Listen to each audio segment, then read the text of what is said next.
Hi friends, good to see you. My name is Ginny. I work at La Clinic as a wellness coach and I teach mindfulness.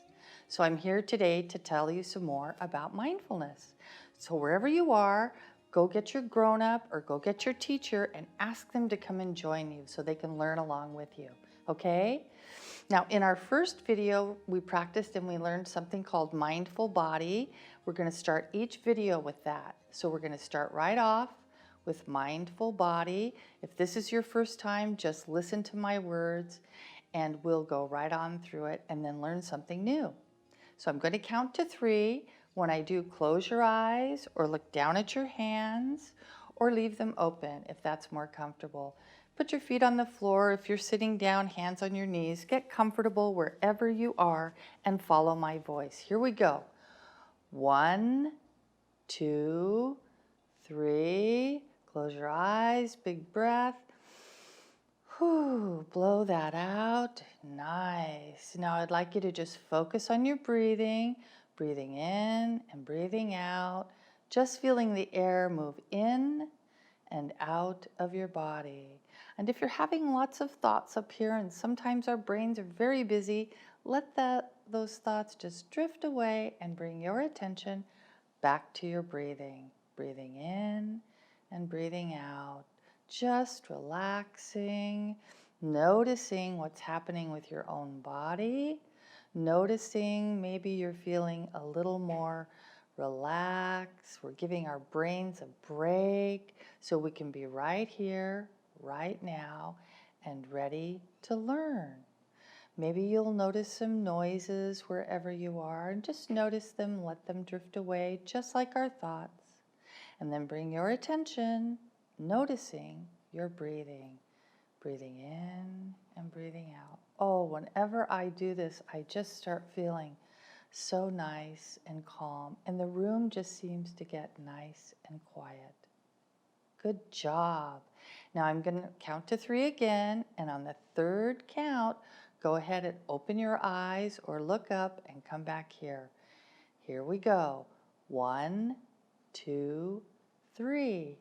Hi, nice to see you back. Good job. I hope you're feeling a little relaxed and that your brain is ready to learn, because today we're going to talk about something really exciting and important, and it's kind of a superpower. So I want you to listen real carefully. We're going to talk about our brains and how they're all connected to our bodies and our feelings too. So we're going to use our hands, and so everybody's got a hand. Stick your hand up, hold it up like this, and then put your thumb in the middle and curl your fingers over the top. So we're going to pretend like this is our brain. So if this was our brain, the arm would be our spinal cord, which goes down our backs.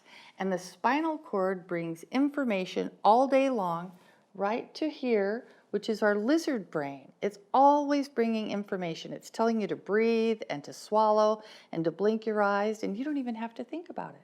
So your brain is giving your spinal cord is giving your brain information all the time. And then in here, right back here, is our limbic system. And that's where we keep our feelings and our memories and those kinds of things. And then when we curl our fingers over the top, it's this part of our brain, right behind our eyes. It's called the prefrontal cortex. That's a big word, but it's important. In the prefrontal cortex, this is the part of your brain that lets you talk and make choices and decisions and learn math and things like that. So let's talk a little bit about all these parts of our brain and how they work together. So we're going to open the brain up and go down to our lizard brain. We call it our lizard brain because this part of our brain is the part of our brain that keeps us safe. So have you ever watched a lizard? It's always kind of watching and looking and paying attention. And the lizard kind of does that too. If you've ever seen one, it's like, am I safe? Am I safe? Am I safe? And off they go. They take off and they run. So this part of your brain is important because it's always paying attention to make sure that you're safe. And if you're not safe for any reason, this part of your brain flips the top part back, takes over, and gets you out of wherever you are, or gets you ready to fight or to freeze to help keep you safe. For example, if you're walking down a trail in the woods and your brain's all connected and everything's nice, and all of a sudden a big bear jumps out in front of you. Whoa! Well, you're not going to stand there and say, gee, I wonder what kind of bear that is. Boom, this part of your brain is going to lift, and your lizard brain is going to take over for you and keep you safe, and it's going to tell you to run or to get ready to fight or just to freeze, whatever will keep you the safest. So that's what that part of our brain is for. Now, here's what happens if we're not seeing a bear in the forest. Let's say maybe we're in the classroom or we're outside playing with friends, and all of a sudden, somebody comes up and maybe pushes you or takes your ball away. Well, that's going to cause big feelings in here, and your lizard brain's going to notice that. And here's what happens if we don't practice mindfulness. This part of our brain flips up. It's called flipping our lid, and our lizard brain again takes over. And in a situation like that, we might scream or cry or push back or do and say things that later on we might wish we didn't do. How many of you can think of the last time maybe you flipped your lid? I can remember when my Benjamin, who lives at home with me, flipped his lid just yesterday. He got really mad about something and he flipped his lid and he got loud and he said a whole bunch of things that weren't very nice. And that's because the lizard brain was in control of his body and his brain. And that's called flipping your lid. And then after he calmed down, the prefrontal cortex reconnected with this part of the brain, and he was very sorry. And that's what often happens when we don't want to flip our lids, but we do.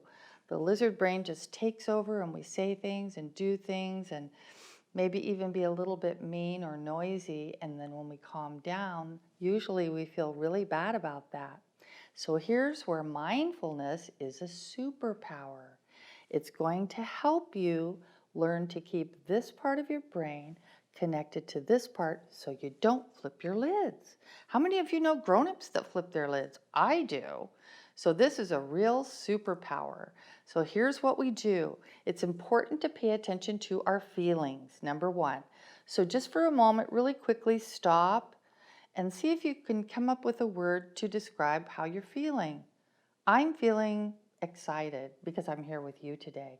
You may have a very different feeling. You could feel sad or hungry or tired or happy, all kinds of feelings. It's important to understand your feeling so that when something happens and you're having a big feeling, you can notice. And then you stop.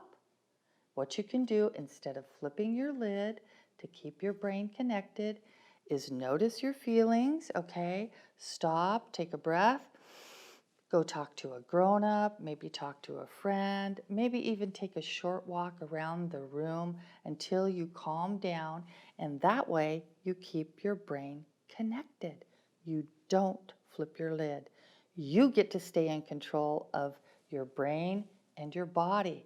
And to me, that is a superpower. And it's so important to practice so that we can learn not to flip our lids. Even if we're around other people that are still flipping their lids, we can learn to keep our brain together and calm. And this part of our brain, remember, lets us make choices. So if something bad happens and you're having big feelings, but you take a breath and keep your brain connected, then you can stop and make a different choice. Maybe you'll just go find a friend, or maybe you'll just go find a grown-up. But whatever you choose, instead of flipping your lid, that's a superpower. And I'm so happy to be teaching that to you. So let's practice, okay? I want you to practice every day. Every time you start to get a big feeling, remember, pause, take a breath, keep your brain connected, and make a better choice. Okay, thanks so much, and I'll see you next time. Bye-bye.